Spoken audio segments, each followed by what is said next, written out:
Hello, everyone. It's spring, as you can see from the date, I guess. I don't know. But I'm wearing pink for the cherry blossoms, and I feel like they're the biggest marker of spring coming. So spring is here. And the last time I recorded, it was still winter. I think you can see the trees. You can kind of see the leaves starting to come out. The flowers are almost gone now. So spring is here and spring is almost gone and summer is coming.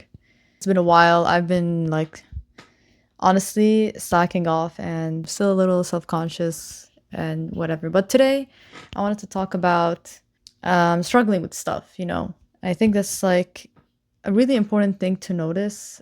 Um, I was thinking of like, oh, I have a lot of stuff that I want to do. Like I want to write and I also want to work on this code project that I have and I also want to do this channel and like all this stuff you want to do and you might even like be stuck there, not even starting because of how big it feels and whatever, right? So I feel like a lot of people talked about this about starting small, breaking it into small chunks, making it into actionable steps and whatever, right? And it's okay to be bad in the beginning, also whatever, right? And I've done a lot of that. I've tried doing a lot of that stuff. And it does help you put your foot into the door, but it's not enough to get you to the other side, I think. I think there's this one thing that I was thinking about just recently. Like I was sitting and thinking, I'm like,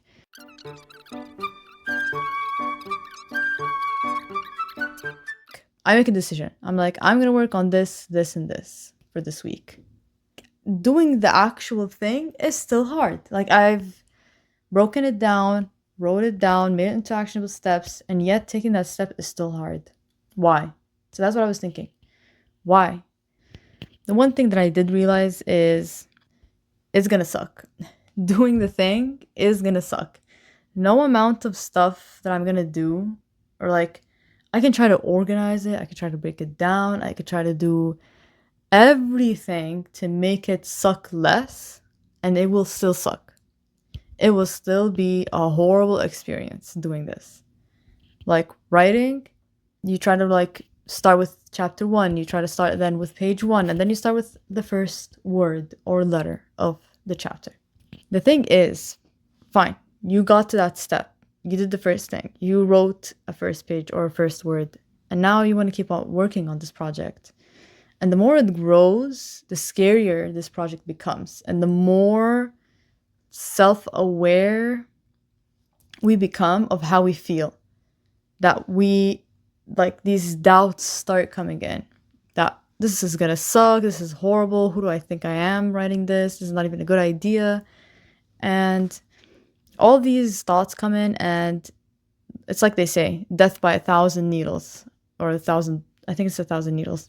Death by 1,000 needles. You basically kill your project from all these little things that are like these little attacks every time you want to work on it. If you were not even demoralized before starting. I think it might be helpful to focus on the fact that it's gonna suck. That's fine. That's like part of it. Like I was sitting there thinking, I was like, geez, like I really don't want to do this thing. Like I wasn't even like motivated to do this video. But I was like, you know what? It's gonna feel bad. It's gonna suck because I'm bad at this. I'm bad at this, and I know I'm bad at this. And being bad at something doesn't feel nice. But there's just no other way to get to the part where you start getting good at something. You have to pass through the bad, being bad at it.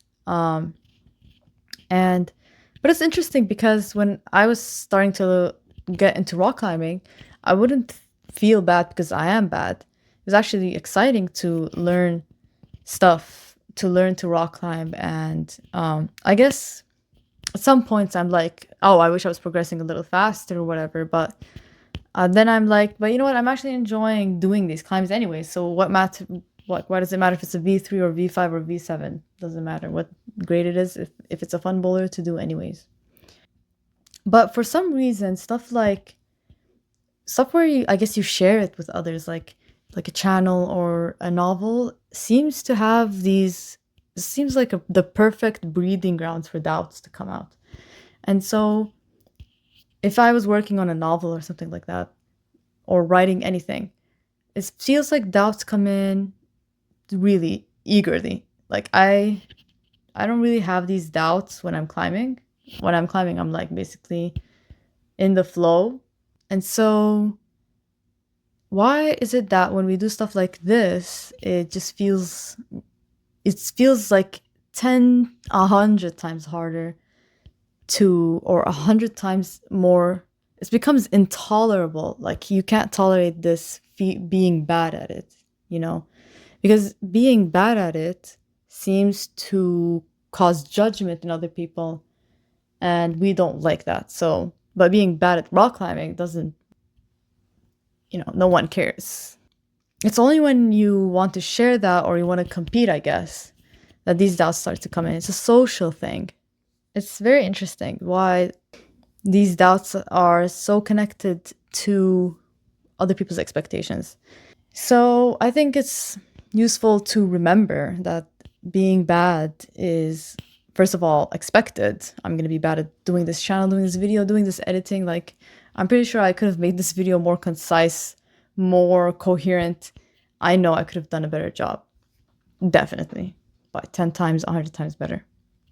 But I'm still learning this. I'm still new with this. And this, I'm still bad. I'm bad at this, basically, until I can get better and better. And so I just need to push past that. I need to be okay with sharing this stuff, even though I'm still bad at it, right? So I just need to remember that. And it's hard and it sucks and it's gonna suck.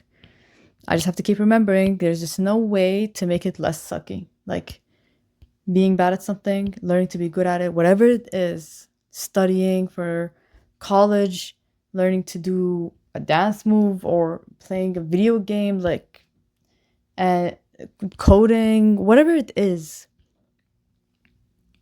it sucks to be bad at it. It just sucks. And it has to start that way. So there's just no way to make it less sucky. You can optimize, you can plan, you can organize, you can do whatever you want, make the perfect environment for it to happen, and it will feel sucky.